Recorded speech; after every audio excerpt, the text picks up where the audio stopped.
ನಮಸ್ಕಾರ ಸ್ನೇಹಿತರೆ, ಇವತ್ತೇ ಅತಿ ಶಕ್ತಿಯುತವಾದ ರಾಹುಗ್ರಸ್ತ ಸಂಪೂರ್ಣ ಚಂದ್ರಗ್ರಹಣ. ಕೇವಲ ಅದೃಷ್ಟವಂತರು ಮಾತ್ರನೇ ಇವತ್ತು ಈ ಕತೆ ಕೇಳೋಕೆ ಸಾಧ್ಯ.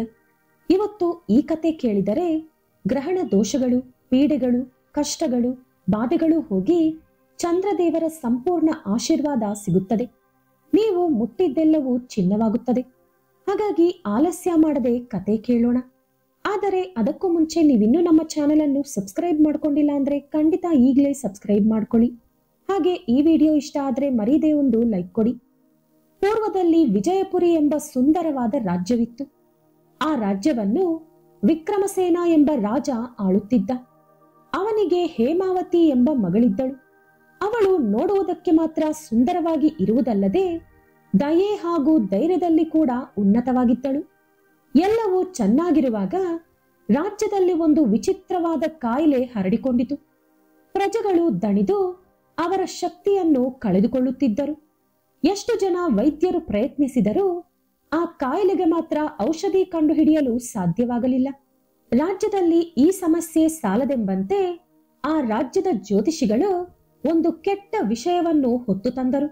ಅದೇನಂದ್ರೆ, ಅತಿ ಶೀಘ್ರದಲ್ಲೇ ಸಂಪೂರ್ಣ ರಾಹುಗ್ರಸ್ತ ಚಂದ್ರಗ್ರಹಣ ಬರುತ್ತಿದೆ. ಅದು ಸಾಮಾನ್ಯವಾದ ಗ್ರಹಣವಲ್ಲ. ಅದರ ಶಕ್ತಿ ಹಾಗೂ ದುಷ್ಪರಿಣಾಮ ತುಂಬಾ ತೀವ್ರವಾಗಿ ಇರುತ್ತದೆ ಎಂದು ಎಚ್ಚರಿಸಿದರು. ಜ್ಯೋತಿಷಿಗಳು ರಾಜನ ಹತ್ತಿರ ಒಂದು ಪುರಾತನವಾದ ತಾಳೆಪತ್ರ ಗ್ರಂಥ ಓದುತ್ತಾ ಈ ರೀತಿ ಹೇಳಿದರು: ಮಹಾರಾಜ, ಶೀಘ್ರದಲ್ಲೇ ರಾಹುಗ್ರಸ್ತ ಚಂದ್ರಗ್ರಹಣ ಬರುತ್ತಿದೆ. ಆಗ ಭೂಮಿಯ ಮೇಲೆ ಅಂಧಕಾರ ಶಕ್ತಿಗಳು ಅಂದರೆ ದುಷ್ಟ ಶಕ್ತಿಗಳು ವಿಜೃಂಭಿಸುತ್ತವೆ. ಆಗ ನಡೆಯುವ ಮರಗಳು ರಾಜ್ಯದಲ್ಲಿ ಬರುತ್ತವೆ.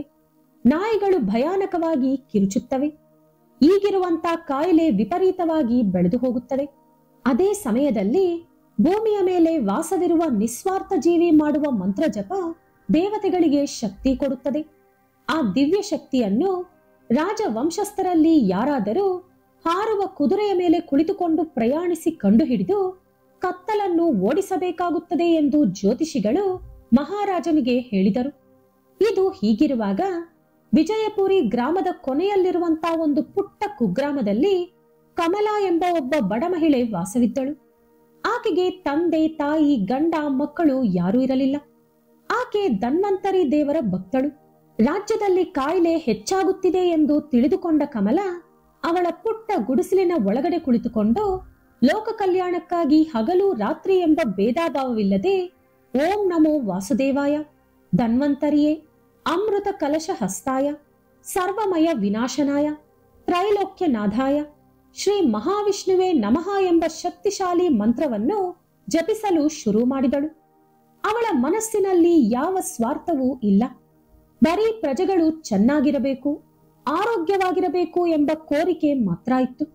ಇದು ಹೀಗಿರುವಾಗ ರಾಜ್ಯದಲ್ಲಿ ಜ್ಯೋತಿಷಿಗಳು ಹೇಳಿದಂತ ರಾಹುಗ್ರಸ್ತ ಚಂದ್ರಗ್ರಹಣ ಬಂದೇ ಬಿಟ್ಟಿತು.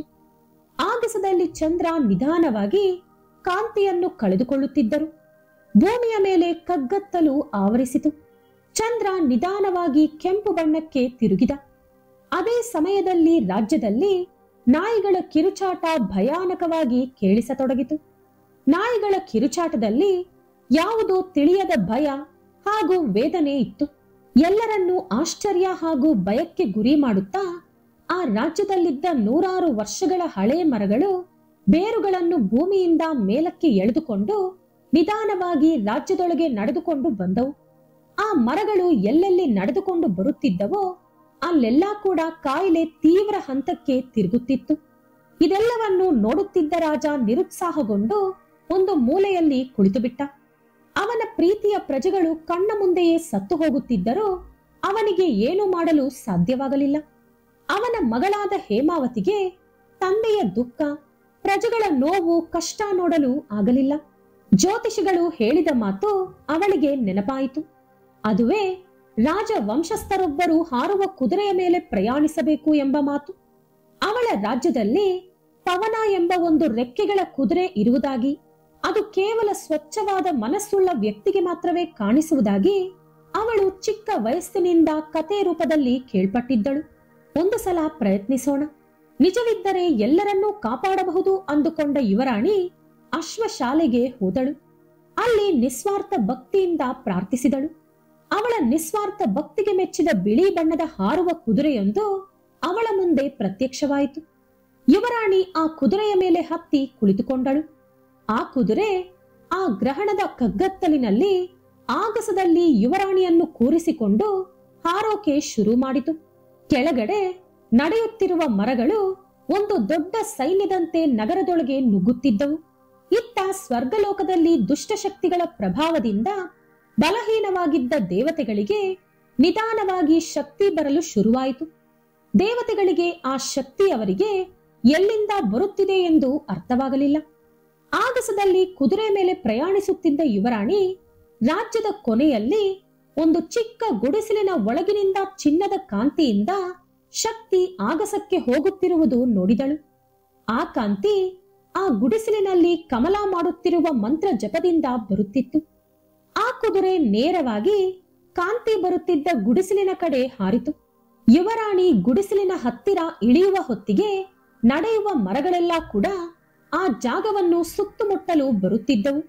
ಆ ಮರಗಳನ್ನು ನಡೆಸುತ್ತಿದ್ದವನು ಕ್ಷಯಕರ ಎಂಬ ಒಬ್ಬ ಭಯಾನಕವಾದ ರಾಕ್ಷಸ.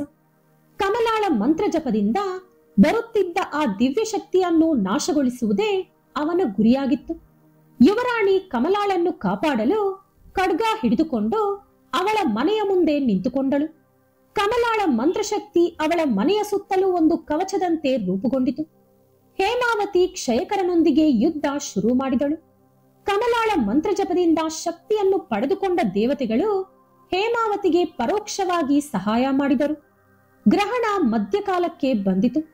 ಇನ್ನು ಕ್ಷಯಕರನ ಶಕ್ತಿ ಕೂಡ ವಿಪರೀತವಾಗಿ ಹೆಚ್ಚಾಯಿತು. ಆದರೆ ಯುವರಾಣಿ ಮಾತ್ರ ಧೈರ್ಯ ಬಿಡದೆ ಯುದ್ಧ ಮುಂದುವರೆಸಿದಳು. ಗ್ರಹಣದ ಕೊನೆ ಸಮಯದಲ್ಲಿ ಕಮಲ ಅವಳ ಸಂಪೂರ್ಣ ಶಕ್ತಿಯಿಂದ ಮಂತ್ರಜಪ ಮಾಡಿದಳು. ಅದೇ ಸಮಯದಲ್ಲಿ ಯುವರಾಣಿ ಅವಳ ಸಂಪೂರ್ಣ ಶಕ್ತಿಯನ್ನು ಉಪಯೋಗಿಸಿ ಕ್ಷಯಕರನೊಂದಿಗೆ ಯುದ್ಧ ಮಾಡಿದಳು. ಕಮಲಾಳದು ಸ್ವಚ್ಛವಾದ ಭಕ್ತಿ, ಹೇಮಾವತಿಯದು ನಿಸ್ವಾರ್ಥವಾದ ಧೈರ್ಯ. ಆ ಎರಡು ಶಕ್ತಿಗಳು ಬೆರೆತು ಒಂದು ಮಹಾಶಕ್ತಿಯಂತೆ ಬದಲಾಯಿತು. ಆ ಮಹಾಶಕ್ತಿ ಕ್ಷಯಕರನನ್ನು ತಾಕಿದ ಕೂಡಲೇ ಆ ರಾಕ್ಷಸ ಜೋರಾಗಿ ಕಿರುಚಾಡುತ್ತಾ ಸುಟ್ಟು ಬೂದಿಯಾದ. ಅವನು ಸತ್ತು ಹೋದ ತಕ್ಷಣ ನಡೆಯುವ ಮರಗಳೆಲ್ಲ ಕೂಡ ಇದ್ದ ಜಾಗದಲ್ಲಿಯೇ ಬೂದಿಯಾದವು. ಆಗಸದಲ್ಲಿ ಚಂದ್ರ ನಿಧಾನವಾಗಿ ಕಾಣಿಸಲು ಶುರು ಮಾಡಿದ. ಗ್ರಹಣ ಬಿಟ್ಟು ಹೋಯಿತು. ರಾಜ್ಯದಲ್ಲಿ ಹರಡಿದ್ದ ಕಾಯಿಲೆ ಕೂಡ ಹೊರಟು ಹೋಯಿತು. ಅನಾರೋಗ್ಯದಿಂದ ಬಳಲುತ್ತಿರುವವರೆಲ್ಲರೂ ಚೇತರಿಸಿಕೊಂಡರು. ಯುವರಾಣಿ ಹೇಮಾವತಿ ಕಮಲಾಳನ್ನು ಅತಿ ಗೌರವದಿಂದ ಅರಮನೆಗೆ ಕರೆತಂದಳು. ಮಹಾರಾಜ ಕಮಲಾಳಿಗೆ ನಮಸ್ಕರಿಸಿ ರಾಜ್ಯವನ್ನು ಕಾಪಾಡಿದ ದೇವತೆ ಎಂದು ಪ್ರಜೆಗಳಿಗೆ ಆಕೆಯನ್ನು ಪರಿಚಯಿಸಿದ. ಆ ದಿನದಿಂದ ವಿಜಯಪುರಿ ರಾಜ್ಯದವರೆಲ್ಲರೂ ಕಮಲಾಳನ್ನು ಒಂದು ದೇವತೆಯಂತೆ ಪೂಜಿಸಿದರು. ಅದೇ ರೀತಿ ಯುವರಾಣಿಯ ಧೈರ್ಯ ಸಾಹಸವನ್ನು ಕೆಲ ತಲೆಮಾರುಗಳವರೆಗೂ ಪುಟ್ಟ ಮಕ್ಕಳಿಗೆ ಹಾಗೂ ಗ್ರಹಣ, ಹುಣ್ಣಿಮೆ ಮುಂತಾದ ದಿನಗಳಲ್ಲಿ ಕಥೆಗಳ ರೂಪದಲ್ಲಿ ಹೇಳುತ್ತಾ ಬಂದರು.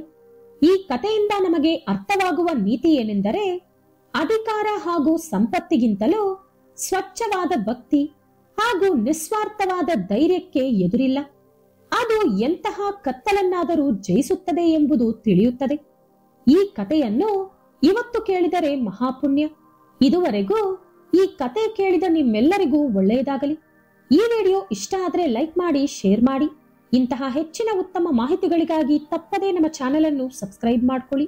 ನಾಳೆ ಮತ್ತೊಂದು ವಿಡಿಯೋದೊಂದಿಗೆ ಪುನಃ ಭೇಟಿಯಾಗೋಣ. ಧನ್ಯವಾದಗಳು.